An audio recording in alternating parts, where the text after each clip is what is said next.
Power star Pawan Kalyan నటించిన ఉస్తాద్ భగత్ సింగ్ ఉగాది సందర్భంగా భారీ అంచనాల మధ్య విడుదలై బాక్సాఫీస్ వద్ద హాట్ టాపిక్ గా మారింది. దర్శకుడు హరీష్ శంకర్ తన స్టైల్లో మాస్ ఎలిమెంట్స్, పవర్ఫుల్ డైలాగ్స్ తో సినిమాను తీర్చిదిద్దగా ఫ్యాన్స్ లో మంచి హంగామా కనిపిస్తోంది. ఈ సినిమాకు సుమారు 150 కోట్ల భారీ బడ్జెట్ పెట్టగా విడుదలకు ముందే ప్రపంచవ్యాప్తంగా దాదాపు 137 కోట్ల థియేట్రికల్ బిజినెస్ జరిగినట్లు ట్రేడ్ వర్గాలు చెబుతున్నాయి. అందువల్ల ఈ చిత్రం క్లీన్ హిట్ కావాలంటే కనీసం 140 కోట్ల షేర్, సుమారు 225 కోట్ల గ్రాస్ వసూళ్లు సాధించాల్సిన పరిస్థితి ఉంది.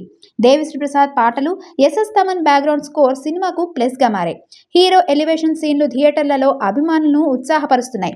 అయితే సోషల్ మీడియాలో మిక్స్డ్ టాక్ కూడా వినిపిస్తోంది. కథ కొత్తదనం కంటే కమర్షియల్ ఫార్ములాపైనే ఎక్కువ ఆధారపడిందని కొందరు అభిప్రాయపడుతున్నారు.